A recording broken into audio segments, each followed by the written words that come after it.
So ngayong araw guys is mababack workout tayo. So ayan, flex ko muna yung back ko.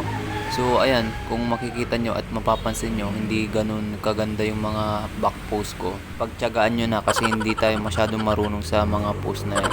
Lalo na hindi pa tayo nakasampa sa mga stage na pang competition. Pero hindi naman natin pinapangarap yun. Lifestyle lang talaga. Siyempre bago tayo magbuhat, ayan, stretching warm up muna tayo.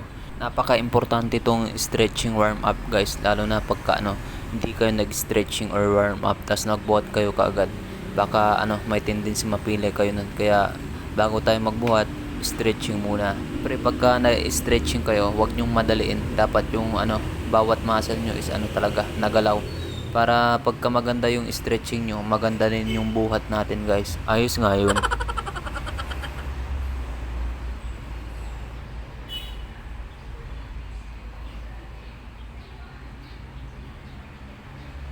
Pagkatapos nga natin nag-stretching guys, ayan dumiretso muna tayo sa sa pull-up bar natin. Tapos ayan magpo-pull ups muna tayo. So ito yung uunahin nating workout guys. So ang ginawa ko dito guys is 3 sets tapos 10 repetition. So pag nagba-back workout ako guys, inuuna ko tong pull ups. Kasi pagka nag-pull ups tayo, ma-activate na yung mga muscle natin.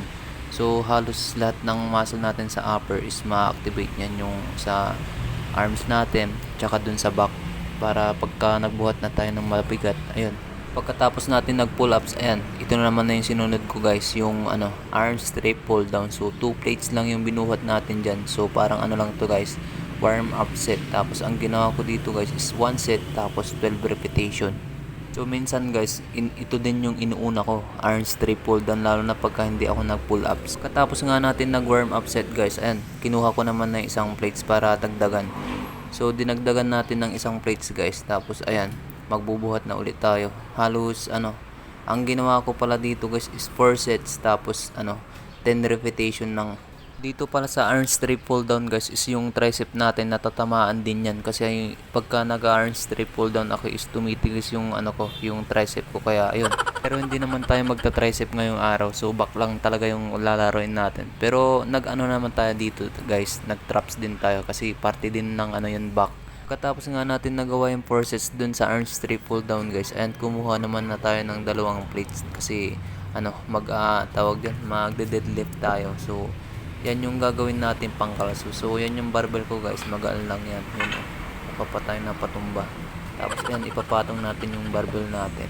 So ayan guys, tayo, deadlift yung gagawin natin. So ang ginawa natin dito sa deadlift guys, 4 sets tapos 9 repetition. So dito sa deadlift guys is marami ding madami ding benefits to, or madami ding muscle na natatamaan nito. Medyo inaantok na ako guys, kaya ayun, medyo mahina na yung boses natin. Siyempre kahit naantok na tayo, ginawa pa rin natin to, nag voice over pa rin tayo. Baka inaantay na tayo, inaabangan na tayo ng mga bashers natin.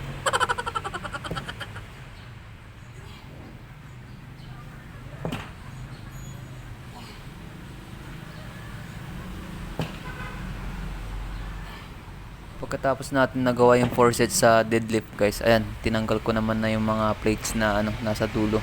So tatanggalin natin yung dalawa para So ang susunod nating workout guys is yung barbell row. Tapos ayan, inayos ko muna para magpantay at magbalance. So ayan guys, ang ginawa ko dito muna sa isang plates is 1 set tapos 12 repetition.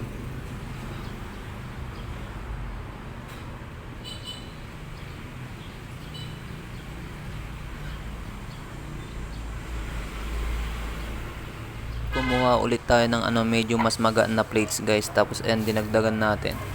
So ayan, bali yung una guys is lang yun, warm up set. Tapos ito na yung talagang set natin. So ang ginawa ko dito guys is 4 sets tapos 12 repetition. So back din yung tinatamaan nito guys, yung sa upper back natin. May mga pangalan yun sa back natin, yung mga muscle, pero hindi ko alam kung ano yung mga tawag dun. Kaya ayun, tawagin na lang natin back. Medyo tinatamad din tayo mag-research dyan sa mga pangalan sa back natin, kung ano yung mga tawag sa mga muscle na yan. Inaantok na nga ako eh. Pagkatapos natin nagawa yung 4 sets sa guys, sa barbell row, ito naman yung sinunod natin sa traps. So ito na yung binuhat ko guys, yung pinakamabigat nating barbell. So ang nagawa ko pala dito sa mabigat nating barbell guys is 4 sets tapos 7 repetition. Hindi ko pala masyadong ma-squeeze ng tama yung traps natin guys, kasi ayun nga yung nangangalay na yung kamay natin tsaka yung back natin.